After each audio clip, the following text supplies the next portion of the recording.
Nos dias atuais, e já há muito tempo, a principal forma de geração de energia elétrica em nosso planeta é através das usinas hidroelétricas, onde águas são coletadas e represadas em grandes reservatórios, e que no momento certo são liberadas por tubulação sob pressão, para fazer girar as pás das turbinas do gerador, que irá gerar a quantidade de energia elétrica necessária para toda a população de uma determinada região. Essa energia então é enviada para os transformadores e para todas as linhas de transmissão, alimentando uma cidade ou várias cidades. Mas nesse vídeo vamos falar de energia gerada a partir da radiação eletromagnética, o Sol. O Sol é a fonte suprema de energia, e todos nós podemos nos beneficiar fazendo uso de seus recursos fantásticos, assim como as plantas já o fazem. A produção de energia elétrica através do Sol acontece de várias maneiras, que podemos dizer que pode ser direta ou indiretamente. No caso que será mostrado nesse vídeo é a geração direta através de células fotovoltaicas. Porém, muitos se perguntam, mas como algo aparentemente tão simples como um painel solar pode transformar a luz do Sol e usá-la para alimentar o seu forno, televisão, geladeira, rádio e até mesmo um Xbox? Mas embora esteja na moda falar em energia solar, muito pouco se sabe ou se entende sobre células fotovoltaicas.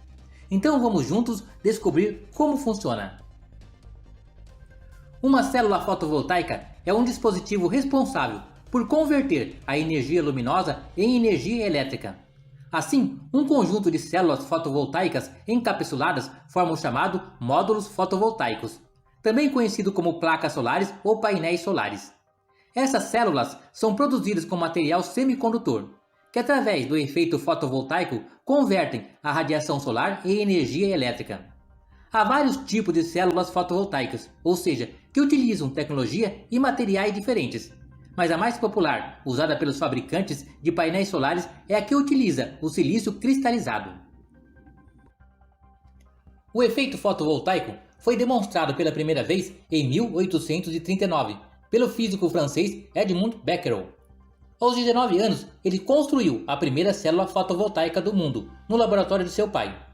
Em 1883, Charles Fritzsche construiu a primeira célula fotovoltaica em estado sólido. Ele revestiu o semicondutor selênio com uma fina camada de ouro para formar as junções. A célula fotovoltaica de Charles tinha apenas 1% de eficiência. Em 1905, Albert Einstein propôs uma nova teoria quântica, onde explicou e exemplificou, através da experiência, que a luz poderia produzir eletricidade, através do efeito fotoelétrico. Por essa genial descoberta, Einstein recebeu o Prêmio Nobel de Física em 1921. A primeira célula fotovoltaica comercial foi lançada em 25 de abril de 1954 pelo Laboratório Bell. Basicamente, o que acontece é que um sistema de painel solar usa fótons para separar os elétrons dos átomos. Fótons são partículas de luz. O processo de separar os elétrons de seus átomos cria eletricidade. Exemplificando um pouco melhor esses dois efeitos, podemos dizer que o efeito fotoelétrico é a emissão de elétrons por um material, geralmente metálico, quando exposto à radiação eletromagnética de frequência alta o suficiente, e que varia para cada material, para que seus fótons energizem os elétrons do material, arrancando esses da placa metálica. Já o efeito fotovoltaico é o surgimento de uma tensão elétrica em um material semicondutor, quando este é exposto à luz visível. Ao receber fótons da radiação eletromagnética com frequência dentro do espectro visível, luz, os elétrons da banda de valência podem saltar para a banda de condução, produzindo uma corrente elétrica no interior da estrutura cristalina do semicondutor.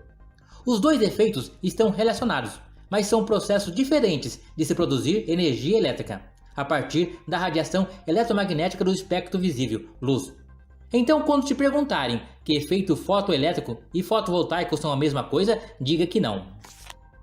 As células fotovoltaicas de silício cristalizado absorvem a radiação solar em uma faixa muito estreita do espectro da radiação.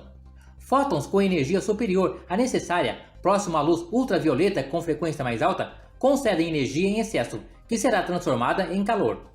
Fótons com energia inferior à necessária, próximo à luz infravermelho, com frequência mais baixa, não concedem energia suficiente para a liberação dos elétrons da sua órbita, e essa energia é convertida em calor.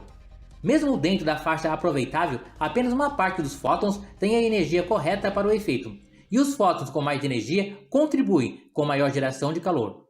Com o calor, as células fotovoltaicas de silício cristalino perdem eficiência, pois a tensão da célula cai e, portanto, a potência que esta pode gerar também cai. Sendo nesse caso que deve existir por parte dos técnicos na hora da montagem da célula fotovoltaica uma escolha correta nas confecções para que a célula tenha um bom rendimento. Sabendo de tudo isso, devemos saber que a corrente elétrica produzida pelos painéis solares ou células fotovoltaicas por si só não pode suprir sua casa por conta própria. É aí que outros tipos de equipamentos de energia solar entram em cena, que se dá o nome de inversores. Algumas configurações de sistema de painel solar têm um único inversor, muitas vezes chamado de inversor string para o sistema inteiro. Alguns têm um microinverter anexado por trás de cada painel. A coisa mais importante a saber sobre inversores é que convertem a corrente contínua produzida por painéis solares em corrente alternada, que é fornecida pelas operadoras. Esse é o elemento-chave que ilumina a sua casa.